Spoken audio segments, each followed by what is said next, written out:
मजाक वाटला काय? आम्ही शांत आहोत याचा अर्थ गांडू नाही आहोत. त्यांना मराठी आली पाहिजे याच्याबद्दल वाद नाही. विनाकारण उठसूट काय मारामारी करायची गरज नाही आणि मारायची गरज नाही. पण जर जास्ती नाटकं केली तर कानाखाली आवाज काढलाच पाहिजे. सियासत में ना रिश्ते सच्चे होते हैं ना दुश्मन पक्के होते हैं. बस कुर्सी पास हो तो भाई भी भाई बन जाता है, और जब वोट बैंक खतरे में हो तो अस्मिता भी सबसे बड़ा मुद्दा बन जाती है. मुंबई में एक बार फिर से पुराना नाटक दोहराया जा रहा है, जहां पर्दे पर दिख रहा है मराठी स्वाभिमान, मराठी अभिमान, लेकिन पर्दे के पीछे लिखा जा रहा है राजनीतिक पुनर्जीवन की स्क्रिप्ट.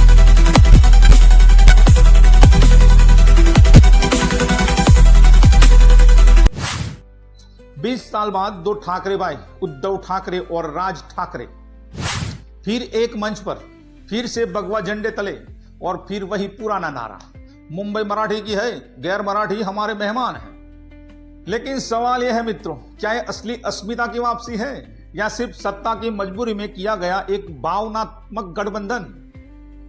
जब राजनीतिक जमीन खिसकती है ना, तब सबसे पहले अस्मिता की चादर ओढ़ी जाती है.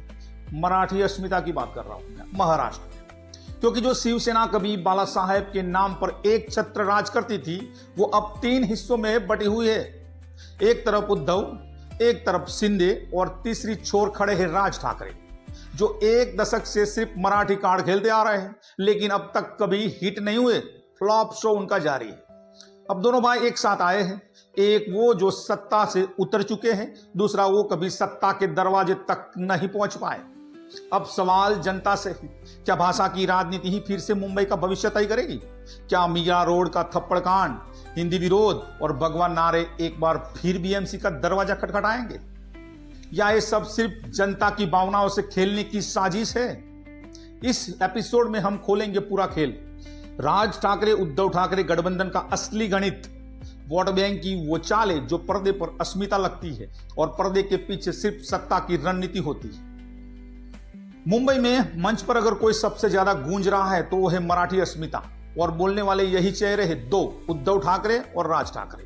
वो पिछले 2 दशक से एक दूसरे के राजनीतिक दुश्मन मानते थे, लेकिन अब सवाल सिर्फ एक मंच साझा करने का नहीं है.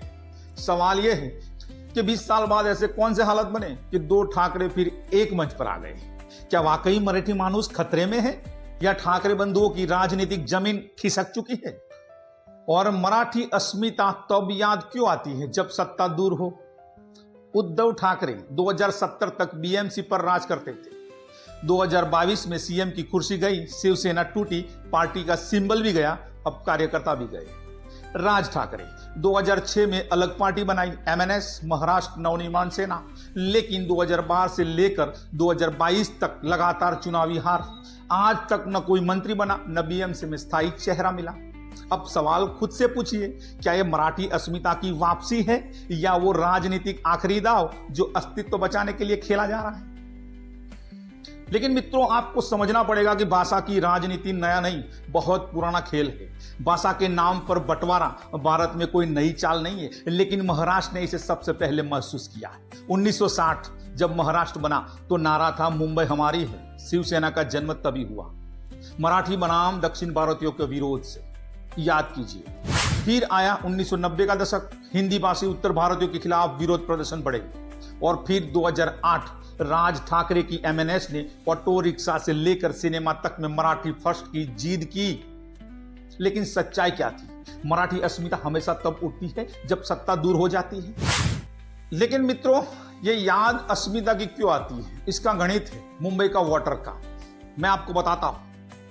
इलेक्शन कमीशन का वोटर डिटेल कहता है कि मराठी भाषी 36% है मुंबई में, हिंदी भाषी यूपी बिहार 23% है, मुस्लिम 21% है, और गुजराती और अन्य वोटर्स 20% के आसपास है. यानी मराठी वोट अगर बिक रहा तो गेम खत्म दोनों भाइयों का. अगर एकजुट हुआ और मुस्लिम वोट साथ आया तो सत्ता में वापसी की संभावना है. इसलिए उद्धव ने राज ठाकरे से हाथ मिला लिया और राज ने एकनाथ शिंदे या बीजेपी को झटका देकर भाई के साथ मन साझा किया. लेकिन राजनीति के गलियारों में चर्चा एक बनी हुई है, क्या ये गठबंधन टिकेगा या नहीं। गठबंधन का भावनात्मक कारण मराठी अस्मिता है, लेकिन असली दिक्कत है सीट का बंटवारा। चेहरा कौन होगा, बीएमसी पर किसका कंट्रोल होगा, अगर जीत मिली तो कंट्रोल कौन करेगा। राज ठाकरे खुद को असली उत्तराधिकारी मानते हैं और उद्धव पहले से ही सीएम रह चुके हैं।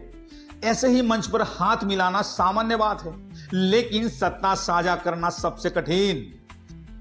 लेकिन मित्रों, यह है राजनीतिक चालें, वो तो राजनेताएं चलते रहेंगे और उनका खेल हमेशा जारी रहता है। लेकिन जनता को क्या ध्यान रखना है, आम आदमी को क्या ध्यान रखना चाहिए, तो सवाल पूछना जरूरी है।